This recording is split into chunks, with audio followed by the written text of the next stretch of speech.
tous, j'espère que vous allez bien. Je vous retrouve ce matin, toujours pendant la promenade de Douala. Ce matin, je voulais vous parler du sujet de qu'est-ce que je peux demander à mes guides. Et en fait, je vais surtout vous partager ce que moi je leur demande en fait. Voilà. En fait, on a tous la possibilité de connecter, d'interagir avec les guides. Et qu'on soit déjà capable de communiquer ou pas, ça n'a pas beaucoup d'importance. Parce qu'à partir du moment où vous avez signé votre contrat d'incarnation et où vous êtes descendu, dans le contrat, il est stipulé que vous avez la possibilité de demander de l'aide. D'accord ? Et donc à tout moment, vous pouvez faire intervenir là-haut d'équipes en vol pour vous. Il y a certaines personnes qui le font très régulièrement et qui vont me dire « Bah ouais, mais je n'obtiens pas l'aide que je demande ». Ça dépend des questions que vous posez en fait, déjà. Sachez que si vous demandez des choses du style à ce qu'on prenne des décisions pour vous, ça ne marche pas.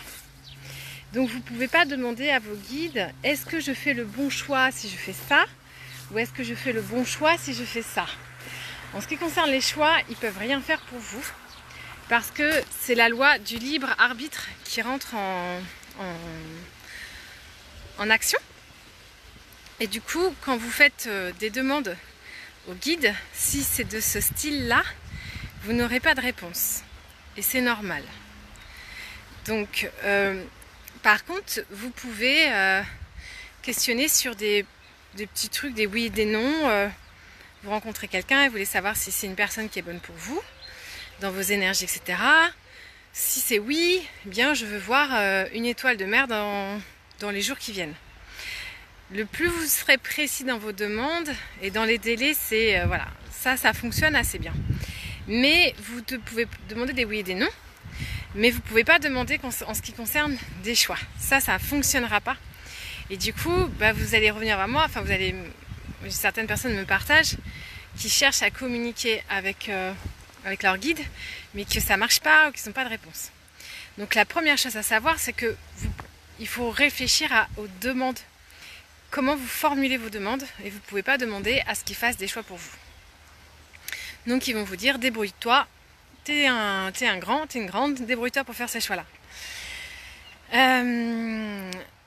Les types de demandes que moi je fais à mes guides, généralement, c'est toujours la même. En fait, je pose toujours la même question et j'avais envie de vous la partager. Ce que je leur demande, c'est quelle est la prochaine étape. Ça, très souvent, je le fais. Et ça concerne très souvent mon chemin d'éveil. Et comme j'ai quand même...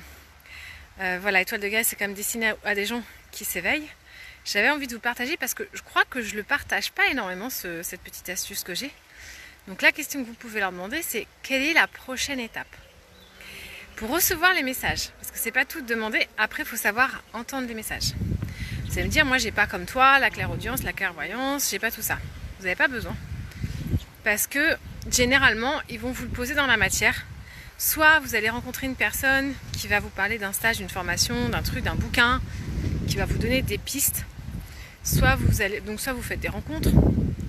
Enfin, il y a plein de choses en fait qui vont se mettre sur votre chemin. Et quand les choses se répètent plusieurs fois, c'est forcément que c'est ça qu'ils veulent vous dire, que c'est ça la prochaine étape. Oui.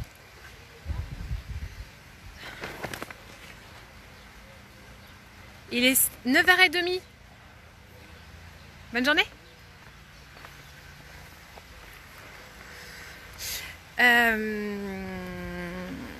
Donc, généralement, ça va se représenter.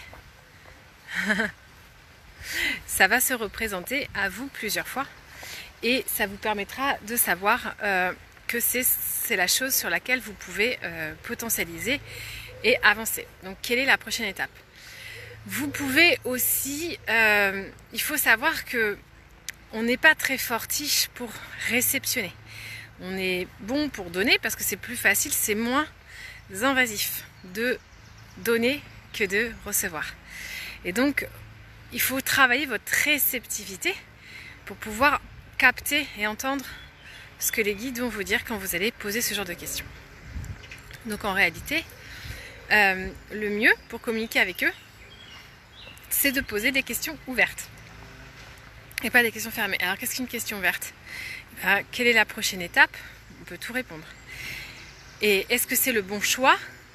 La réponse c'est oui ou non. Et ça marche moins bien. Voilà. Donc j'avais envie de vous partager cette petite astuce ce matin que je vais vous inviter à faire du coup, à vous mettre en méditation et aller sentir, voilà, quelle est la prochaine étape et vous mettez en état de réceptivité totale pour pouvoir recevoir les messages et les éléments qui viendront sur votre parcours. Voilà. À partir du moment où vous faites la demande, ils vont vous faire un retour. C'est systématique. Voilà ce que j'avais envie de vous partager ce matin comme petite astuce. Je vous rappelle qu'il y a le soin demain, le voyage de conscience à 11 h avec les énergies des fées. Voilà. Moi je vais finir ma promenade avec Miss Douana, j'essaie de vous la montrer. Voilà. Toujours au bord de l'eau. Et je vais aller vite travailler. Aujourd'hui je fais un stage en individuel. Je fais une ouverture de canal numéro 2. Donc on va jouer avec l'enfant intérieur aujourd'hui. Avec une de mes stagiaires. Voilà. Donc je vous souhaite une belle journée, un bon jeudi et je vous dis à bientôt.